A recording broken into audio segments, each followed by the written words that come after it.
Hello everybody, and Fanson64 here! Welcome to another episode of Pokemon Emerald! In the last episode, we beat the 8th gym! We also brought peace to all of Hoenn by waking up Rayquaza and stopping Kyogre and Groudon. We also took like 10 minutes trying to find one TM in this, horrible city.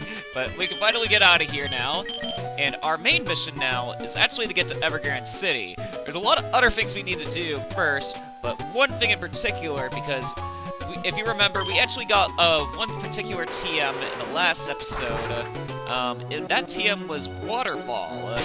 If we go to our HMs right now, let's go all the way down, because of course HMs are all the way at the end. We can use Waterfall, and let's see if we can learn that with anybody right now. And our only person that can learn that right now is Jam. And of course, if we go to see Jam's moves, we have Surf, Ice Beam, Dive, and Giga Drain. And I personally want to keep Ice Beam, Giga Drain, and Surf. If we get rid of Dive, HM moves cannot be forgotten. So we can only not learn Waterfall right now. So, that's actually why we went to Lily Cove City in the first place right now. Here's a really helpful tip. If you do not want to use Dive in the future, because Dive is a terrible move, go to this guy right here. Oh yes, I'm the move deleter. I can make Pokemon forget their moves. Would you like me to do that? Yes, indeed. Which Pokemon should forget a move?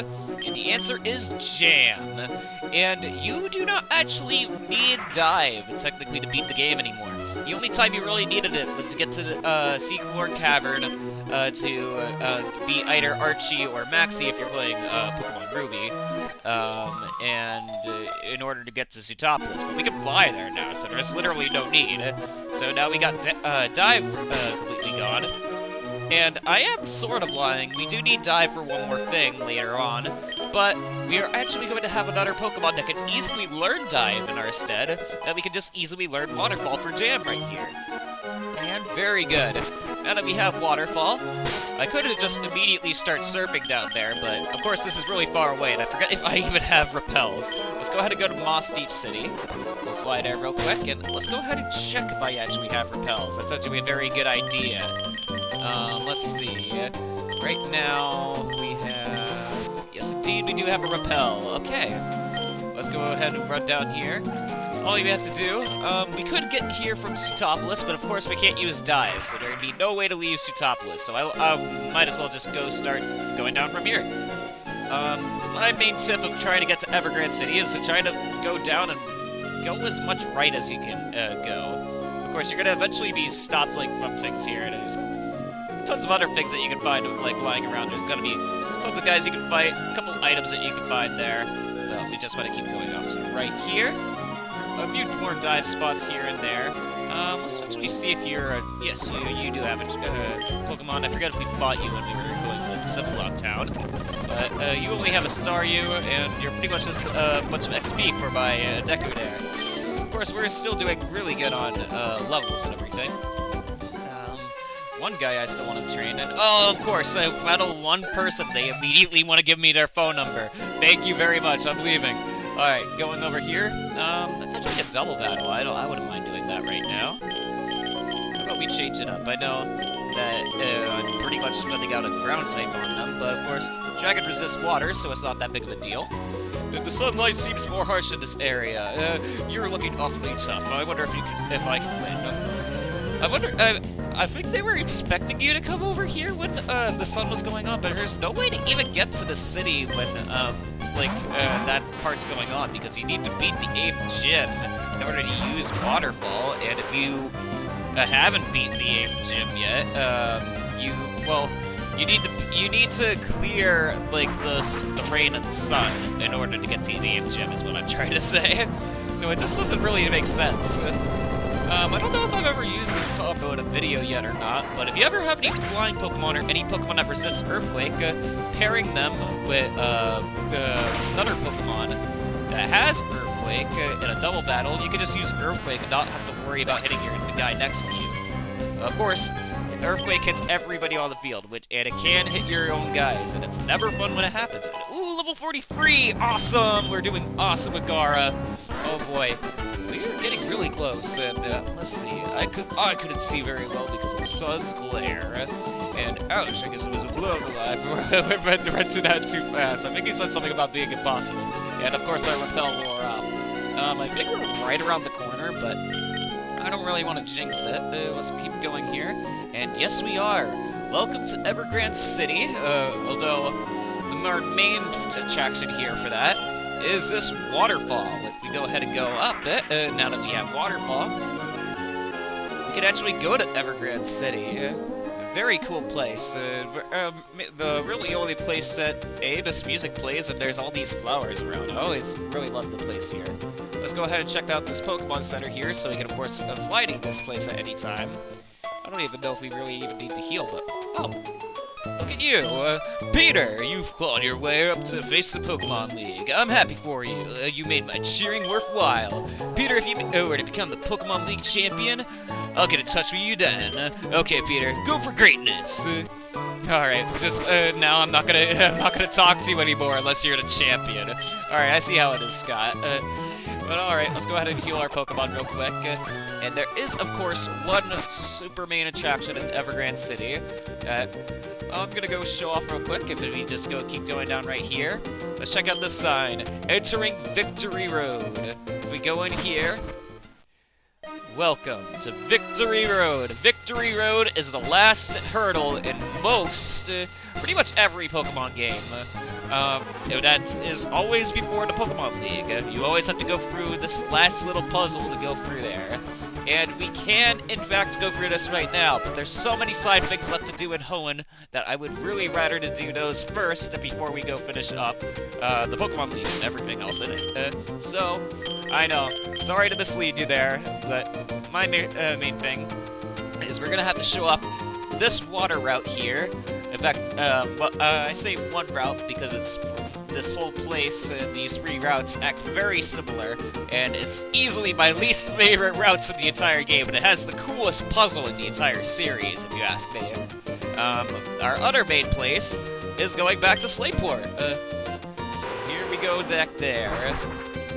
There is another place that we can also go to now that we have Waterfall, but let me go ahead and let's do this first. I don't want this to drag on too far, but yeah, I think we can go here first. Let's go ahead and go to the Trick Master.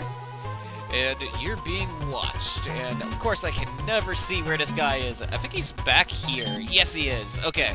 How did you know I can see myself beside this window? You're sharp. You've come to challenge my trick room, haven't you? That's why you're here, is it? Yes, it is. Consider your challenge accepted. Enter through the scroll here and let your challenge commence. I shall be waiting in the back. It's been a while since we last went through this guy, but let's go ahead and go through this big hole back here and see what's waiting for us here. And, oh, wow. This whole place kind of reminds me of the 7th gym. It's always weird because it's always like, oh yeah, you gotta beat the next gym and then we'll have like a fame for the last gym.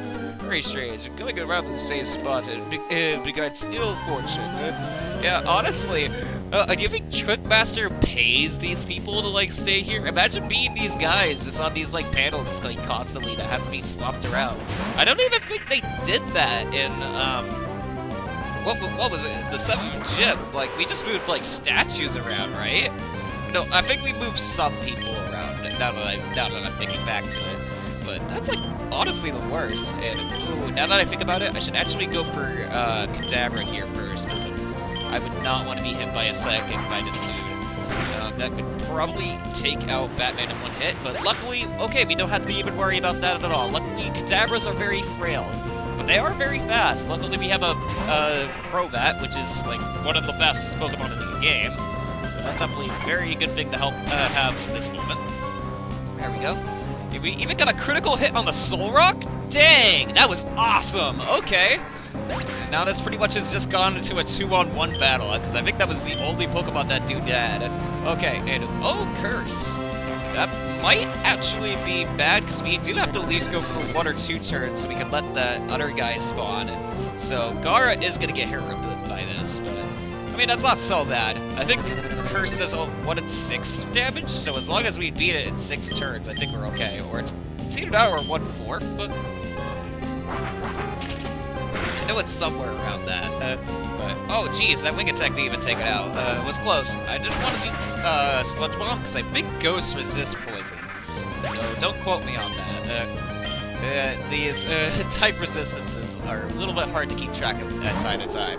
And alright, Lunatone. This guy I'm gonna throw a Sludge Bomb at, and I am hoping, and ooh, okay, I'm thinking it is 1/4, so we do need to beat this in at least another 2 turns, or Gara is definitely gonna not enjoy what's gonna happen to coming next. But I think we brought it down just enough for Crunch to take it out. I think... Yes! Yes, we did! Alright. Very good. The Lunatone is out of the way, and we can get some XP from that. We're probably getting close to level 44 on Gara, which is very, very awesome. We might have more double battles here, because this is copying the 7th gym. That, like, main thing of that place was, like, double battles and everything. Let's go ahead and... I want to say let's heal up. Yeah, we can go ahead and do that. Because I don't want Gara to also, like, die on us. It's definitely a lot less preferable. And yes, okay, we definitely have double battles coming up ahead, as you can see from, like, those guys there. And, I would have Rochi in the front slot. The front slot. My English today being terrible. But, since it's a double battle, it doesn't really matter which slot these guys are in. I don't know if there's more guys here as well? It looks like there is. Alright, let's keep it like that. It's just so we could have another double battle later on. So we got 2 teleporting slots. Let's go with the one down here first. See where this one goes. And, okay, this one gives us our scroll. And, oh, our repel wore off. Okay. I thought me pressing A was, like, wearing off my repel, but nope. It's just... Alright, let's move on and go through this one. I think this is gonna be... nowhere? Maybe it's gonna be... Oh, no! This is actually technically the right way to go, but we are gonna have to move these guys out of the way so we can just go through there. I am gonna fight those guys down there just, you know, for free experience. I do want that good old XP. Let's see, what else we got here? We got 2 Psychics again, I believe. Alright, does everyone here have Psychic Pokemon? There was the Ghost guys back there. And I guess Bandit is also a Ghost type, so... Going a little bit of it, just pretty much Psychic and Ghost types. Yeah, even though Soul Walker Lunatone was that. Oh, Curse is just gonna take it out again. Poor Gara has been cursed to death this episode. My poor girl. Just because I'm called it Gara, even though Gara is a girl. And, but Gara's supposed to be a guy. Oh well, poor Gara will never get a break. I don't even know if that future sight's ever going to become to fruition, because, I mean, I doubt anything's going to happen with it. And, oh no, okay, thank God, Synchronize, I thought was going to hit Gara there, but no, we were good there. I think I'm going to go Crunch the Curlia. That should be able to take it out, honestly. And, yeah, we'll Flamethrower the Kadabra. Thank God it only attacks Roshi. Roshi should be able to... Oh! Roshi! Please don't discount what I'm saying, please! Oh god, that did a lot more damage than I would have liked. Kadabra's hit a lot more hard. They do almost as much as damage as Alakazam's, funny enough. So, they're, like, even if you just have a Kadabra, not even a bad thing to just use on its own. I probably could have honestly just used Flamethrower on the Zatsu here, but...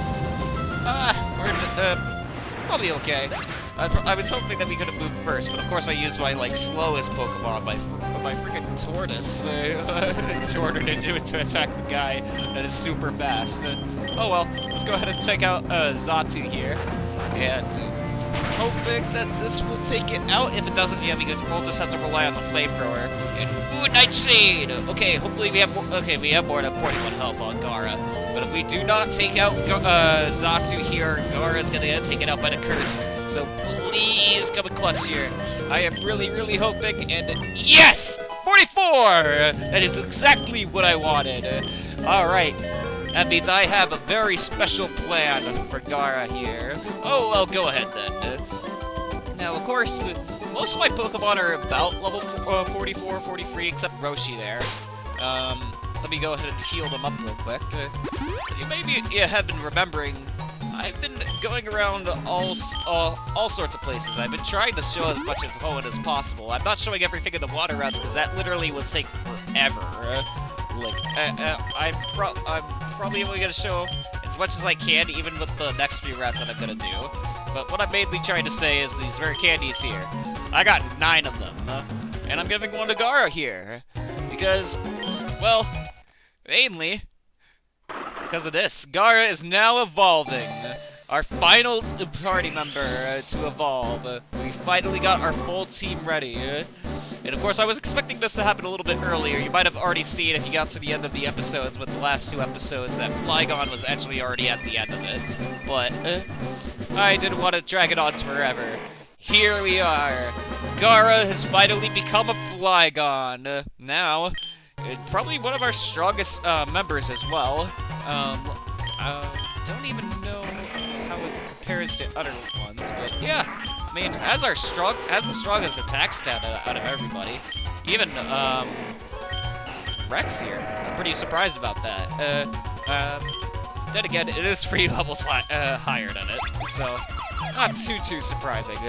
Let's go ahead and go back a little bit, because we do need to move this lady out of the way a bit more. We move her there, it's gonna be fine. But let's go this way. One of these leads us to a thing here, which is probably just gonna be, yep, Tropic Mail. I knew it was gonna be some type of mail. And let's go up and go into this one. And we're gonna immediately get into a double battle. Here at last. Let's get it right with it. Let's get right with it. It's awfully corrupt in here. Really, no. Why would you ever want to work for Trickmaster? It seems like the worst place. He always, like, puts, like, the weirdest, like, stuff in, like, the back part. You always have to wait in, like, the weirdest corner. And, oh, God. These guys might actually be really terrifying. Okay, we got a Wobbuffet and a Chibico, and the Wobbuffet's actually what I'm more scared of. I'm actually going to start going for that, and I almost actually picked Earthquake, which would have actually been the worst thing I could have picked. Because Chibico, I believe, has Levitate, so I wouldn't have even been able to hit it, and I probably would have just ended up killing Roshi. So that would have not have been good. And I'm hoping that Flame Forward takes out this Wobbuffet first. Because if that Wobbuffet used the Mirror Coat here, any one of my Pokemon right here would be dead. There is no way we would have been able to survive that. Wobbuffet's always a counter Pokemon. It will always try to counter whatever move that you try to use against it. And it's never fun to fight against. But, luckily, having a level 45 Flygon definitely really helps out with fighting. I think Gara pretty much bodied everyone there. And Roshi went up to level 42! That's exactly what I'm talking about. You know, by the time the next episode rolls around, I might get everyone up to at least level 43. So everyone's like about level 44 or so. Let's see. Let's go and pretty much just start in this scroll. And if we remember where exactly to go. Oh no, that was exactly where to go. We just have to keep going forward. These two. And just go here. And you of course could have easily just ignored that one lady right there. You would have to fight that guy next to him because that's a required fight in order to get out of here. But let's talk to you, Trickmaster. Ah, you made it to me. You're sharp. It's gonna be all night setting up arrows. You're equal in my agree. Is that literally what you gotta call it? It's not like weird like spin tiles or like something like that. No, it's just arrows. And we got a PP Max. Not a bad item to get. Scrub that smirk off your face. It's too early to pick you one. I'll make new trips to stump you, I will. You may be only when you've done. Come back with my next exciting installment. I'm pretty sure that's actually post-game now. I'm pretty sure we did everything that we can do with the Trickmaster until we beat the champion. If we go ahead and leave and come back, this will probably confirm my suspicion, and yes indeed, he's still just working back there. So there is one more Trickmaster thing to do, but of course, we're pretty much done with that. There is one last thing I want to do, although I don't know if we've been doing this a long time for this episode, so pretty much I'm just gonna give you a little teaser on where it is, because it's not too far. Oh, I have a fishing rod equipped, so probably better if I just speed through. There's a waterfall right here, but I'm not gonna check that one out. More importantly, we saw another waterfall earlier in this game. Please don't, come on! I just had one rappel wear off, please! Let me through! Come on! Just let me out! Let me out! Okay, there we go. If we just go all the way over here, you probably remember what's over here. And if you don't, it's gonna be this little cave right there. And what's in this little cave? Well, of course, it's Meteor Falls. And in Meteor Falls, there's a really big waterfall there. And in the next episode, we're gonna figure out what the heck is at the top of Meteor Falls. And thank you very much for watching this episode, though. I hope you all have a great day.